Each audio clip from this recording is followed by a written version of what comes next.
Hi guys, welcome back to my channel. Ado mayam ngasi April ke date 1 April Fool ni na do chiche thoin de April Fool banai ba ki lai ne ra. Do khoi flop chare. Ado dum kai kamai taw dum makha ta na yeng min se. Drama. Ado che thoin jik mama na awang da kau re na hai sa nei ne ba. Ado dum makha ta na yeng min se. Mami, mau pakai nak kuru dah kerja, masalah deh kubak tu, lekum dah kerja dah shen. मैं तो इस पहाड़ पर जाने के लिए कर रहा था। Ado mayam do cha su ma blog number gi lai ne ba ngasi April Fool ni ai na.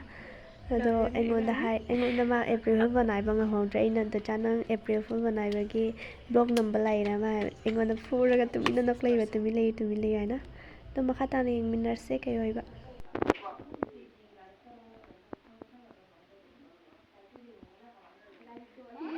Pimple comment jale isang kapning ba.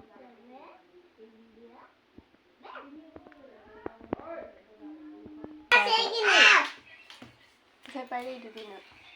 Mami, pasal apa bra? Pasal apa bro? Pasal kira kan? Jadi cinta. Pasal apa ya? Kenapa dah thang dia pasal tu? Kau tu pada mini, hajik tak? Lak pada. Lak pada mama ko ta pai ko ni pesa. Sini pasal apa nak berana? हंगे Mami nak pai tu ah? Pi they Kenapa dah kisah? आरता बनन चकल Ai dia asli dah betul. Ai dah kan tu ma ma tham ni ai na. Tinggi lah. Aduh itu pakai kata ni lah. Woi mak tuan kan pakai. वृंदा Bas. Ai dah betul. Ada ya? काय काम Nanti hujung cakap pakai itu bro. Pai deh ai uru. Nang kin ngasai kin nang lebon ya ni hone nu kan. Tadi suara juga pakai naram bro. Nang putih lai bra. Mak ada ilah kasi gue saya dah lupa ni. Mak. Ni yang jangan gayung thuk lagi na. Kamu deh. ओ Ini betul. ये कैसी नहीं चलती पत्ती अब Tengah ada tamu yang itu. Nang to pai sama ngai to. Jung han le nu sai ro chi ke. Nama bapa kasih itu kayak gitu, aku cuma mandi. Bekerja aku tidak sadar moi aku dah sakit dah lah mau pasang sih lah dah bekerja lah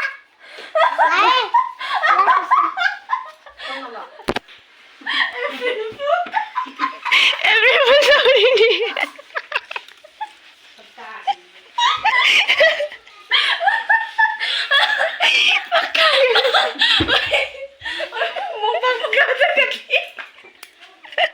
Tiap macam tu tak. April, dua hari lagi lah ya. Ai hai dra si ga to chala ai jeng sin April Fool banai video ka pa lai ba ai ngon na pulai ba tumi na pulai ba mai ngon.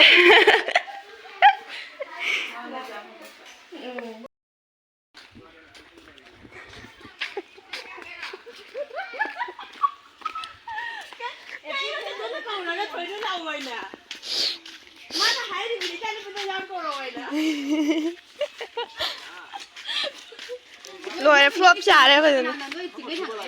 Anh nào vậy?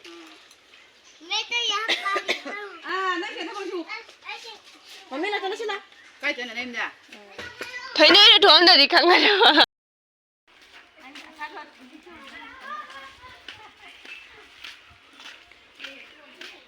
Thấy nó đau dài nè. Anh sẽ phải thằng nào con nó làm thi bên thế nào? Thi thì hết.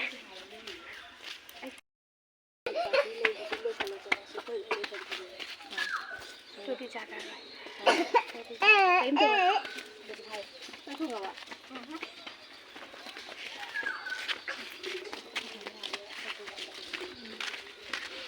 Bazar đi cái nào thì thôi. Nang nak kerja dulu. Nang bagus.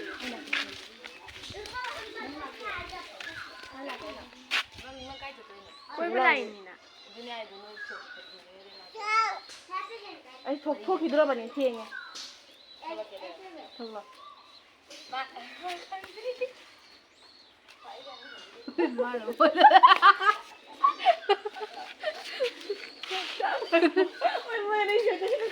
ꯆꯤꯆꯦ ꯆꯤꯆꯦ ꯅꯣꯏꯒꯤ ꯁꯤꯒ ꯐꯧꯔꯤꯁꯦ ꯑꯩꯈꯣꯏ ꯅꯥꯔꯦꯗꯤ ꯑꯩꯈꯣꯏꯗ ꯀꯩꯅꯣꯅꯦ ꯃꯣꯏꯁꯦ ꯈꯣꯡꯎꯞ 2 3 ꯀꯩꯅꯣ ꯃꯄꯥꯟꯁꯤꯗ ꯈꯣꯡꯎꯞ ꯑꯉꯧꯕ 2 3 ꯁꯨꯔ ꯐꯧ ꯂꯩꯔꯦ ꯅꯪ ꯚꯥꯏ ꯍꯣꯏ ꯗꯨꯀꯥꯟꯗ ꯄꯣꯠ 2 ꯈꯤꯇꯪ ꯂꯧꯕꯤꯌꯨ ꯆꯠꯁꯤꯔ ꯃꯝꯃꯤ ꯑꯣ ꯃꯝꯃꯤ ꯃꯥ ꯀꯔꯤꯅꯣꯅꯦ ꯍꯧꯗꯣꯛ ꯄꯥꯏꯔ ꯃꯝꯃꯤ ꯍꯣꯏ ꯈꯣꯠꯀꯅꯤ ꯄꯥꯏꯔꯣ ꯆꯤꯛ ꯇꯥꯔꯦ ꯂꯥꯎꯅꯦ ꯑꯝꯇ ꯂꯧꯕꯤꯔꯛꯎ ꯁꯤꯃꯂꯥ ꯑꯩ ꯆꯥꯛ ꯊꯣꯡꯕ ꯃꯆꯤꯁꯦ ꯀꯥꯟꯗ ꯀꯩꯅꯣ ꯍꯧꯗꯣꯛ ꯄꯥꯏꯔ ꯑꯩ ꯆꯠꯂꯦ ꯅꯪ ꯂꯩꯍꯧ ꯍꯋꯥꯏꯒ ꯑꯩꯈꯣꯏꯅꯦ ꯃꯝꯃꯤ ꯂꯩꯈꯣ ꯀꯩꯅꯣ ꯑꯩꯈꯣꯏꯅꯦ ꯆꯤꯅꯣ ꯀꯥꯏ ꯆꯠꯂꯤꯅꯣ ꯑꯩꯈꯣꯏ ꯆꯠꯇꯣꯏ ꯃꯤ ꯑꯩꯈꯣꯏ ꯍꯧꯖꯤꯛ ꯍꯥꯏꯅꯔꯒꯅꯦ ꯀꯩꯅꯣ ꯇꯧꯔꯤꯕ ꯍꯟꯗ꯭ꯔꯥ ꯍꯥꯏꯕ ꯂꯨꯄꯥ ꯀꯌꯥ ꯍꯥꯏꯗꯣꯏꯕ ꯀꯌꯥ ꯍꯥꯏꯒꯅꯗꯣꯏꯅꯣ ꯆꯥꯝ ꯖꯦꯔꯨꯝꯒꯤꯅꯤꯅ ꯀꯅꯥꯌꯣ ꯖꯦꯔꯨꯝ ꯍꯥꯏꯔꯛꯄꯁꯤꯒ ꯑꯩ ꯆꯥ ꯐꯪꯗꯦꯅ ꯖꯦꯔꯨꯝ ꯑꯣ ꯑꯩꯈꯣꯏ ꯆꯥꯔꯗꯤ ꯀꯥꯏ ꯆꯥꯗꯣꯏꯕ ꯃꯣꯏ ꯊꯝꯃꯣꯏꯗ ꯃꯣꯏꯒꯤ ꯆꯥ ꯌꯥꯕ꯭ꯔꯣ ꯃꯣꯏꯗ ꯑꯣꯏꯗꯤ ꯌꯥꯏ ꯃꯣꯏꯗꯤ ꯀꯩ ꯅꯨꯃꯤꯠꯇ ꯍꯧꯖꯤꯛꯂꯣ ꯅꯪ ꯍꯧꯖꯤꯛ ꯑꯩꯉꯣꯟꯗ ꯍꯥꯏꯔꯤꯕ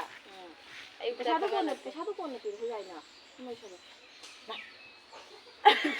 ꯑꯩ ꯏꯔꯨꯕꯧ ꯊꯣꯛꯇ꯭ꯔꯤ ꯈꯔꯝꯅꯤ ꯑꯗꯨꯝ ꯇꯧꯈꯠꯂꯝ ꯑꯩꯗꯤ ꯆꯥꯗꯕ ꯌꯦꯡ ꯀꯩꯗꯧꯗꯣꯔꯤ ꯇꯧꯈꯠꯂꯝꯅꯣ ꯑꯩ ꯂꯥꯛꯀꯦ ꯑꯗꯨꯏꯗꯤ ꯑꯗꯨꯁꯨ ꯌꯥꯏꯗꯣ ꯅꯪ ꯀꯩꯅꯣ 이래 더 어떻게 된다 싫어. 어때? 짬뽕 해야 돼. 이래 더면 더 농아이디. 살려 좀 먹어라. 어이 롱이완. 엄마 뭐 먹고 싶어 그런다. 한가 몰라잖아요. 그나 너 짜도 있어. 앞에 좀 떠기도. 간대가. 간대가. 그누가 치마가 난가 이거 그거. 오늘 자비 혼자해. ꯆꯠꯂꯝꯃꯣꯏꯗꯣ ꯑꯩ ꯂꯥꯛꯀꯦ ꯁꯤꯁꯨ ꯂꯣꯏꯁꯟꯕꯤ ꯂꯩꯁꯥꯕꯤ ꯑꯍꯨꯝꯅ ꯊꯣꯡꯕ ꯑꯩꯈꯣꯏꯅ ꯆꯥꯕ ꯊꯦꯡꯉꯝꯗꯥꯏꯗꯅ ꯐꯦꯡꯉꯔꯣꯏ ꯀꯩꯗꯧꯗꯣꯏꯕ ꯀꯥꯡꯍꯧ ꯊꯝꯗꯣꯏꯔꯥ ꯐꯦꯡꯗꯅꯕ ꯂꯦꯞꯇꯣꯏꯕ ꯄꯣꯠ ꯆꯩ ꯁꯩꯇ ꯐꯔꯦ ꯑꯩꯅ ꯃꯁꯤ ꯉꯟꯇꯥꯅ ꯂꯥꯛꯏꯁꯦ ꯍꯥꯏꯅ ꯈꯜꯂꯤ ꯄꯩꯁꯥ ꯈꯥꯏꯒꯠꯅꯔꯕꯣꯗꯣ ꯈꯥꯏꯒꯠꯅ ꯀꯩꯅꯣ ꯇꯧꯈ꯭ꯔꯦ ꯂꯧꯕ ꯊꯥꯈ꯭ꯔꯦ ꯕꯤꯀ꯭ꯔꯝ ꯑꯌꯨꯛꯇꯅ ꯐꯣꯟ ꯇꯧꯅ ꯃꯁꯤꯁꯨ ꯍꯥꯏꯔꯛꯇꯦ ꯈꯪꯗꯦ ꯑꯩ ꯈꯨꯗꯛꯇ ꯂꯣꯏ ꯃꯁꯤꯅ ꯂꯣꯏꯁꯜꯂꯣꯏꯔ ꯂꯥꯛꯏ ꯆꯠꯂꯣ ꯐꯣꯟ ꯊꯝꯃꯨꯔꯣ ꯑꯩ ꯂꯥꯛꯀꯦ ꯐꯣꯟ ꯊꯝꯃꯨꯔꯣ ꯑꯩ ꯅꯪꯒꯦꯅꯦ ꯄꯨꯟꯅ ꯆꯠꯈ꯭ꯔꯗꯤ ꯐꯩ ꯃꯥꯅꯅꯦ ꯐꯤ ꯂꯣꯏꯁꯜꯂꯛꯑꯒ ꯇꯧꯕ ꯑꯩꯒ ꯅꯪꯒ ꯁꯨꯗ꯭ꯔꯣ ꯅꯪꯒꯤ ꯐꯤꯕꯝꯅꯦ ꯀꯩ ꯃꯥꯜꯂꯦ ꯑꯩ ꯐꯤꯕꯝ ꯀꯩ ꯃꯥꯜꯂꯦ ꯇꯨꯝ ꯍꯧꯒꯠꯂꯛꯄꯒꯤ ꯐꯤꯕꯝ ꯐꯅꯦꯛꯀꯅꯦ ꯌꯦꯡꯉꯨꯅ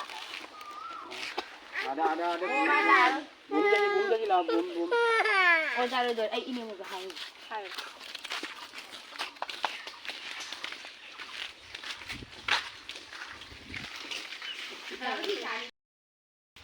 ꯃꯥ ꯀꯌꯥꯝ ꯇꯞꯅ ꯂꯥꯛꯏꯅꯣ ꯅꯪ ꯇꯥꯕ꯭ꯔꯣ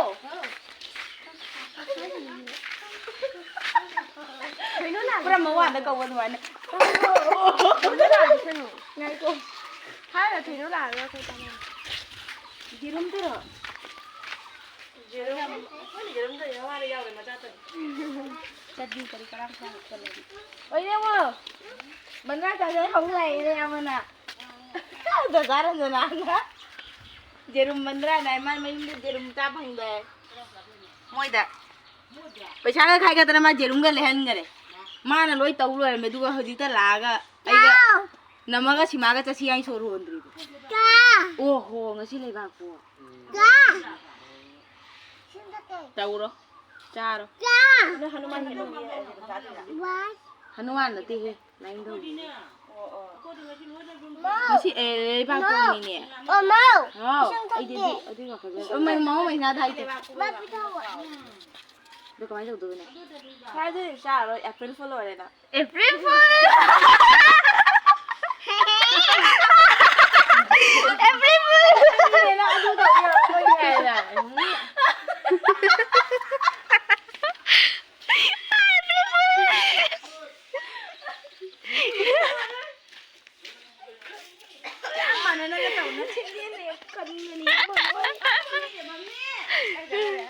타절이라나 어디다? kayaknya pung baru tahu nada kenapa derajat lagi. Mathau le dai se ke se jala la ji ji banai ba gagal cha kana no Kamu sa imong lehoy ra. Kay lagi. Ay kau rojo. Ada ngang. Ngang ra. Ko so da ngang. Switch off so ito Kano to na? Ayaw, open mo. Chang. Ngang ba tabro siya mo? Ngang. Ah, cice. Kay no? Barada. O ano chala ba? Nagkaya. Oh, ay kano tawri. Hidak lo ba thok le kano da silchar da. Kaya Na mo ni nga jeng han ba do. Ado do kano homyo do na kano tawri do adina ko da silchar da gi oina jeng han laga hidak lo la gi aina. ma tharo jaro kano jaro mene. Nungre mene. Ah, ado kano tawri ba ay kano nangi kano se piram ay nang gali da jangai. Do nang angangi kano taw ba do. Angangi nang na kano Colgate pa do. Ado kano tawri piram ma gi aina porei ba ado Kano Colgate paise. nang na goraf ki Colgate tap tro. Puri na do. Am hang le hawi do na kanagi no. Ay khangge ne. Ani piri ne to mana.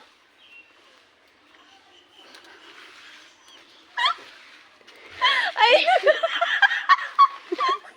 na kaliwa. Ama tama mama na na silcha thorak pa ta par ine mo piram mage kai na pare la i jonda. Pare ne do dilao ne kai mu te ne.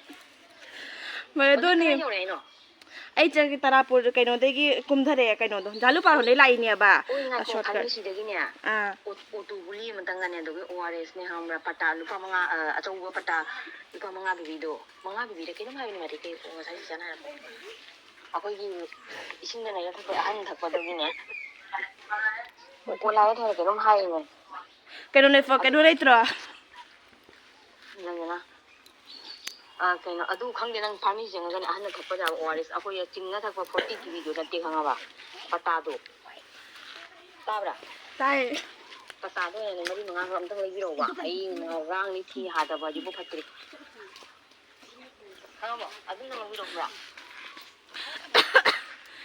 kaino lorake ai nang na hai do ga ai lam dei nang kamain to duri ai hema di ko kan ne mi ne ba oh adu nang la di phale da na hema ti su ai ga thak mi na ro da na ma ti ya ma su ga phai da ai khaktre ngarang dei phai do ji ku khakti inter golen char khaktre ai lambi sa nga mo mal ina ma lai ra natti ai ga bitru ga Sena akhoi gi chakum saba hogotle. Do ngasi dagi thabak suba hori ba moi.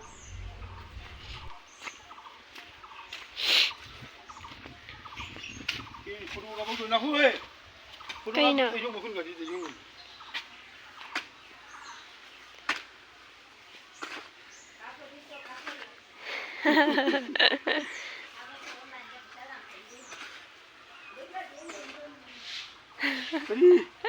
Đúng ta dán lại cái đôi nè. Phút gà đâu rồi nó sẽ.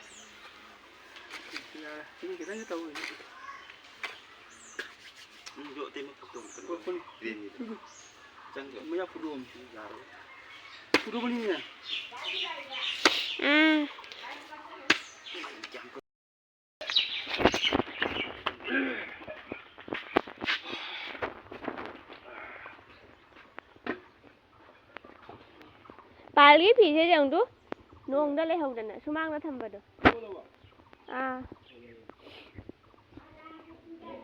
chuột bài đi pura đi chuột tiệt bà nuông đã lấy bên này rang cũng phải su hậu đuôi lấy gì nó chỉ phải nó pa lắm này lao cái chân cao kìa papa cái chân một con này rồi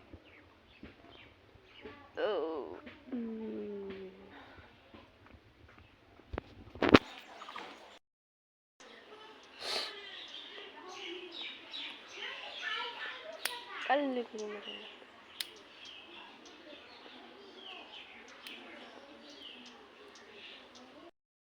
Papa की खुजिन का pre बोल और का एक nail police ना सीखी खल लगे नेल पुलिस थाने में दिया बा खरनी ले लेगा तुम खरा खरा को खरा का स्माइल तो कुछ चार्जर से भी ꯆꯥꯛ ꯆꯥꯔꯨꯒꯦ ꯕꯕꯥꯏ ꯈꯨꯖꯤꯟ ꯀꯛꯄꯤꯕ ꯂꯣꯏꯔꯒ ꯀꯥꯎ ꯀꯥꯎꯕ ꯆꯥꯏꯊꯔꯨꯔꯦ ꯏꯔꯨ ꯇꯣꯛꯇꯣꯛꯎꯔꯦ ꯆꯥꯛ ꯆꯥꯔꯨꯒꯦ ꯍꯋꯥꯏ ꯊꯣꯡꯉꯤ ꯃꯌꯥꯝ ꯆꯥꯛ ꯆꯥ ꯂꯣꯏꯔꯒ ꯑꯃꯨꯛ ꯊꯦꯡꯅꯔꯁꯦ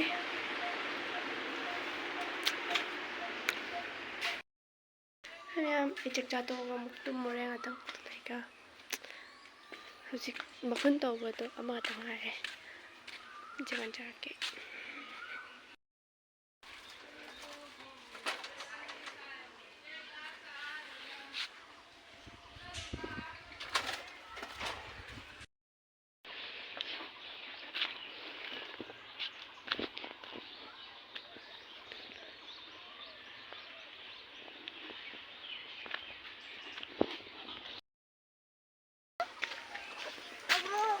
ꯏꯁꯤꯡ ꯁꯣꯛꯄ ꯆꯠꯂꯦ ꯁꯟꯇꯥꯒꯤ ꯑꯩ ꯈꯪꯗꯦ ꯑꯩ ꯆꯠꯂꯦ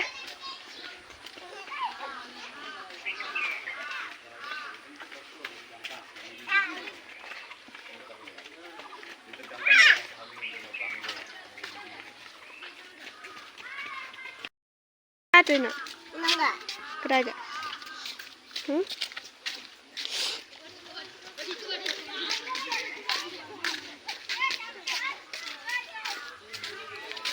अचापट लौगे मा खोई हे मा दाखो नमासु थाई जानी के जादोनो ए आदि करम सादे से करी करी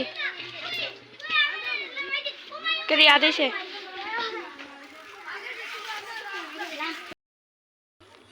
चलो सिरा देगा जुमदा हां ठीक है ठीक लेवन से कम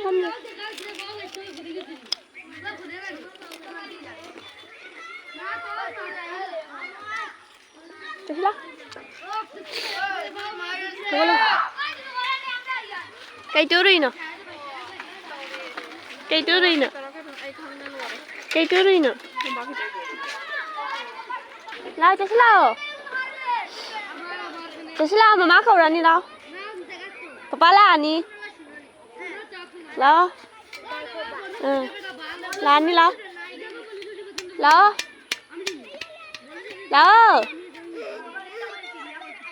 cái gì nữa lao मासी संक्रांति कुन दिन तुमरा जे संक्रांति को अजे तुमरा जे किता किती बनाय देउ जे इते कुन दिन होय तारीख 13 14 ई एप्रिल नि राइला 13 14 हाँ बुरा हाँ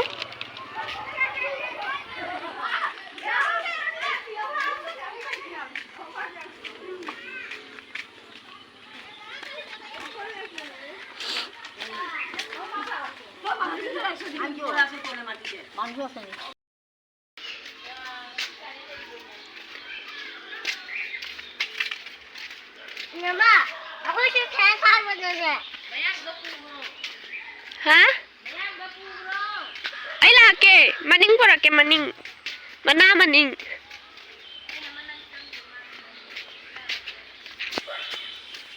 Mama, mama mau sana cahaya. Aha, gaya lah kan lah. Nah, Na bisen je so hona banang so hona bang amoy mamo.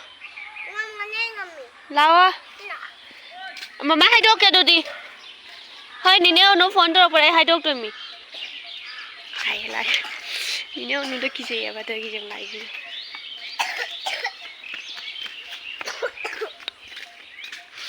Liksi de bai kai male khali hoy. dia ada kapur. Sena khoi ni ne ba. Nah, ni makan Her dia. mental issue khara lai ba. Bye bye. Bye bye. Sakta itu. Bayar thabak suri dugi chapi bagi. Se chalo le, chathanga lai. Karen lai te ba dogi. Masi Karen je la ki dare na sai dagi chakri ni.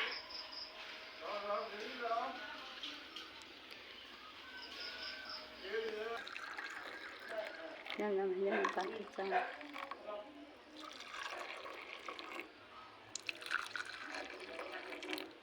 Pura nang pura do. Pugro. Kano de kumala te. Ada miyam no bazar mu chatlure namoiga. Blue ke nan. Mayam badra. Ate tu bol. Kalau kau Aadhaar card dengar. Citra mangan ya, citra mangan aja loh. Terang mani lau bol. Kam lagi di jauh. Du. Oh ada lagi kan mai gitu. Ada. Ah sini. Rejection thaba hongnar.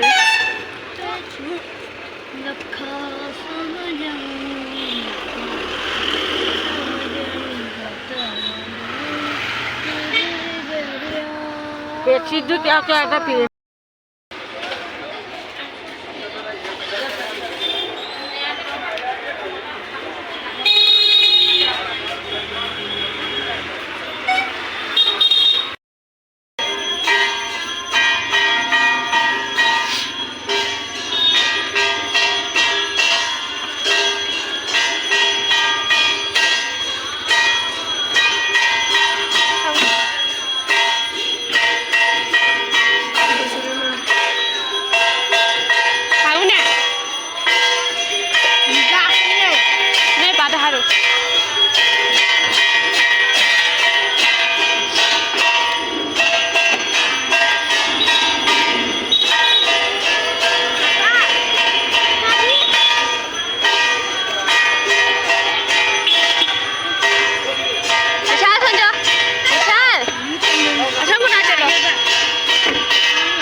Botol mana kurang nak?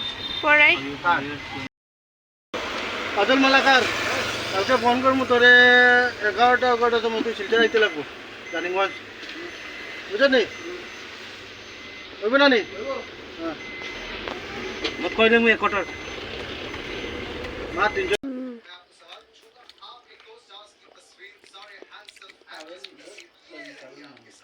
Murokti.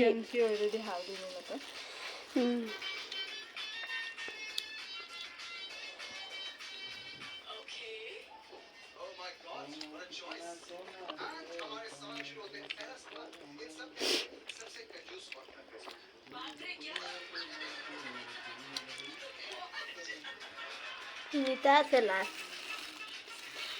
Tak taloro. Dah tanya dah, dolar lagi sih. No sabra. Sade ne. Nam sade. Jengo dim black. बिना चटनी के खा रहे थे